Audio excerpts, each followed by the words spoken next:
Like I needed that, Misha Berach.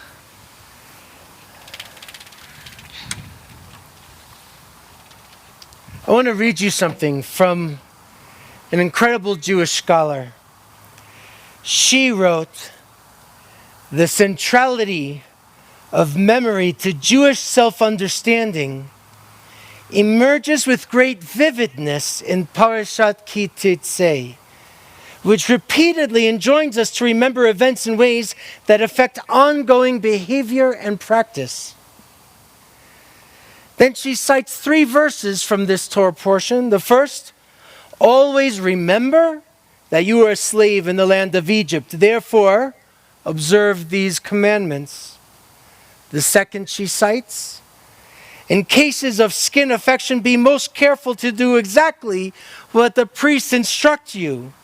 Remember what your God Adonai did to Miriam on the journey after you left Egypt." And the third she writes, "Remember what Amalek did to you on the journey after you left Egypt. You shall blot out the memory of Amalek." Clearly, she says, the major events of the Jewish past are not simply history, but living, active memory.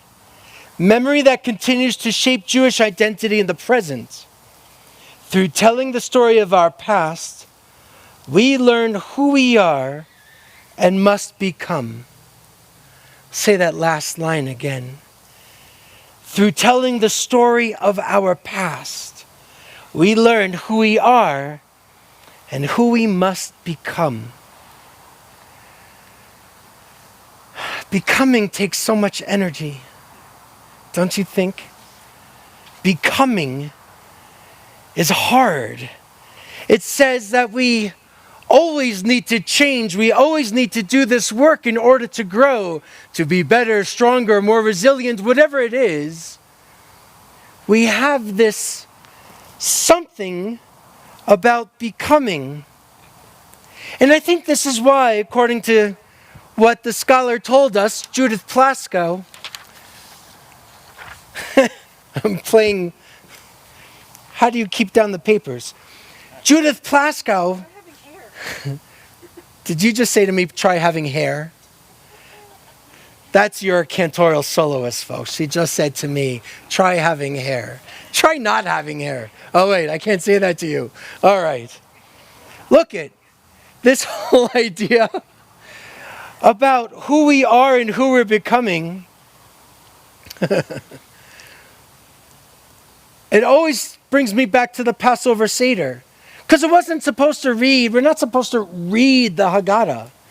We're supposed to live this Haggadah story, a retelling. Every Passover Seder we say, in every age, every person should regard themselves as if they were personally redeemed from Egypt. Not our ancestors, not the people who came before us, but it's our redemption. Rabbi Ami Hirsch, a Reform rabbi in Manhattan, he was once, years ago, the director of the Reform Movement's Zionist organization, ARTSA. He said, "We violate our heritage when we stand silent in the face of persecution." And then he cited the Talmud and said, in the Talmud it says, silence is like agreement. During rabbinical school, now more than 20 years ago, I did some work back then with an organization called the Feminist Majority Foundation. They were pretty awesome. And their efforts then that I was helping with was to support and save Afghan girls and women from the Taliban. The Taliban emerged when the United States, through the CIA, supported insurgent militia forces to fight the Soviet Union. When the Soviets withdrew from Afghanistan in 1989, there was a civil war where the Taliban remained a strong fundamentalist force. They took control in 1996.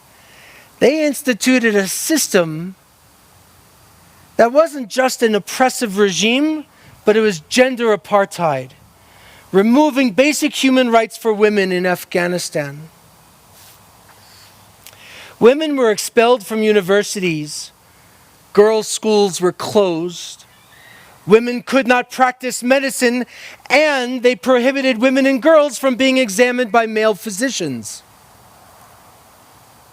They were compelled to dress in a burqa, completely covering a woman's body except for that small opening to see.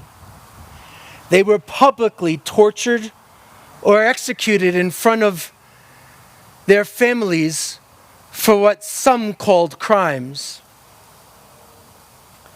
When the country was liberated from the Taliban, I was a new rabbi, just ordained, hosting a woman from Afghanistan at my synagogue in Bridgeport, Connecticut. She started speaking and talking about what life was like for girls and women in Afghanistan. And we brought her and the folks that accompanied her from this organization into the synagogue's library. And that was just where we had meetings. That's where we did business and had classes in a library.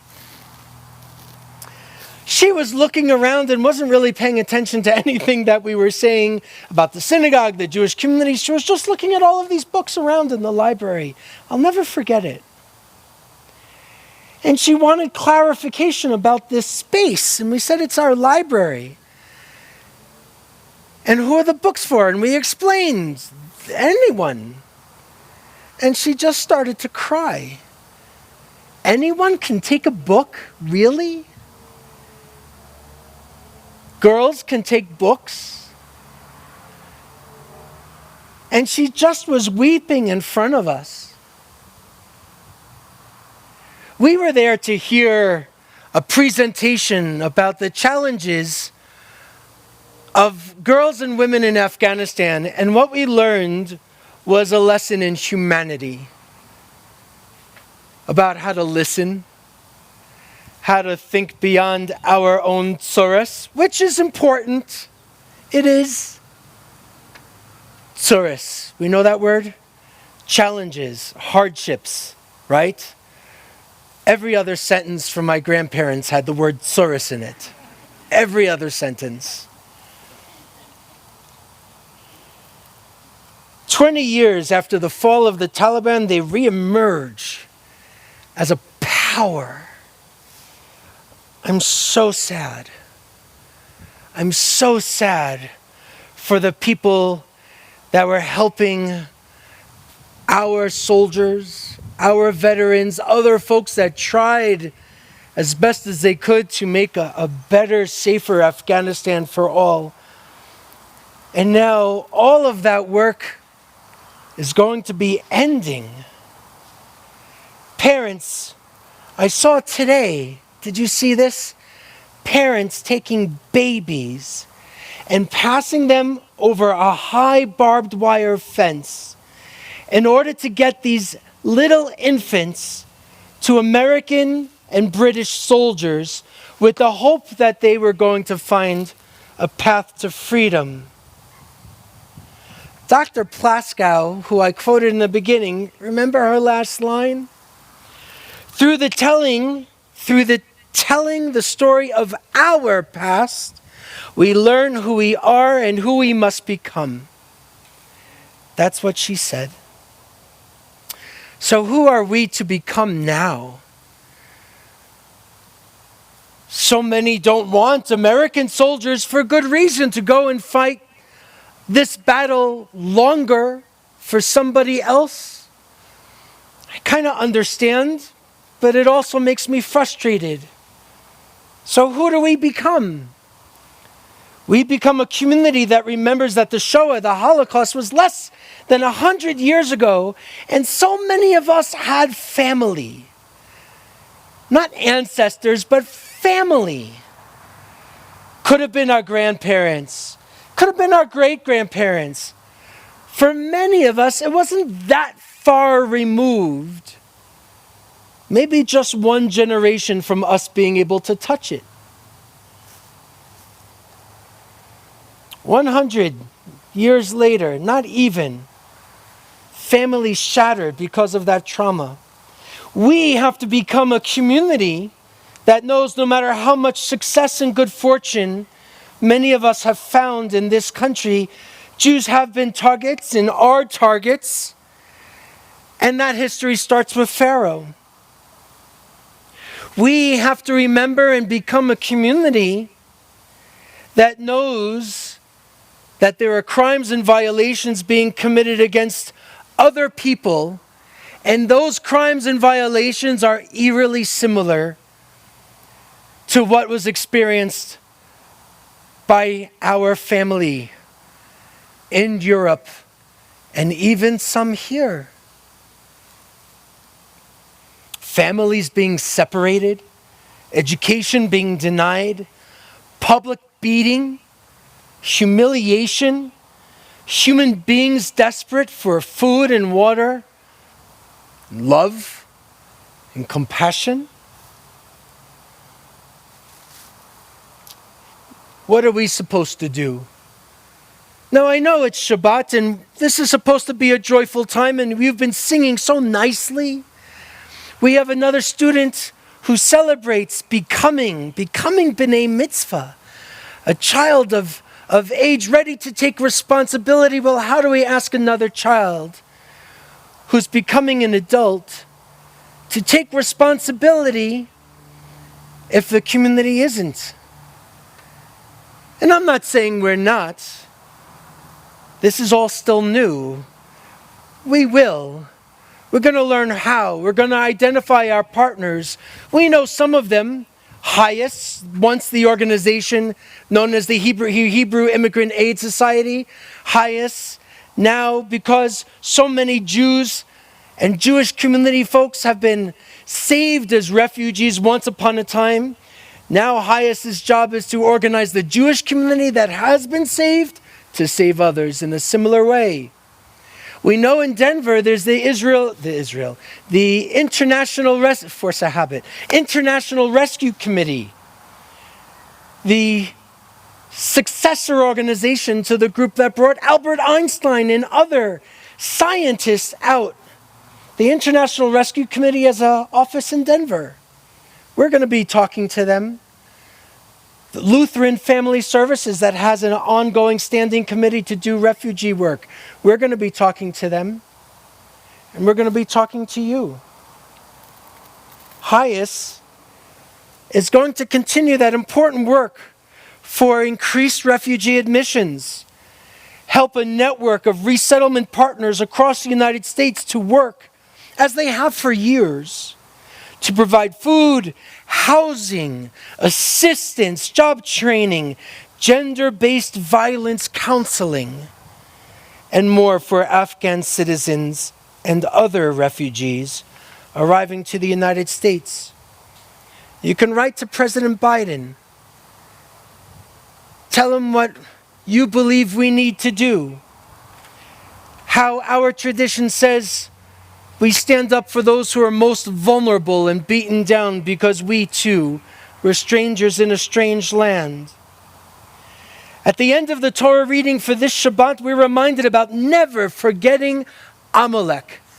Not only was that a tribe that wanted to destroy us, but they attacked from the back. They attacked the weakest link. And those Israelites at the time who were marching, let the weakest folks be exposed in the back. Easier for Amalek to strike. I think the Taliban today is our modern day Amalek. Period. Full stop. We, the people of Israel, the children of Israel, cannot leave people vulnerable in the rear. So who are we going to become? It's a good question. Let's start with taking some of those memories that we talked about and make them inspirations so that we can respond to real people, not just statistics. I think that's what our parents and grandparents and great-grandparents would have wanted for them when they were trying to live their lives in Europe or in other countries.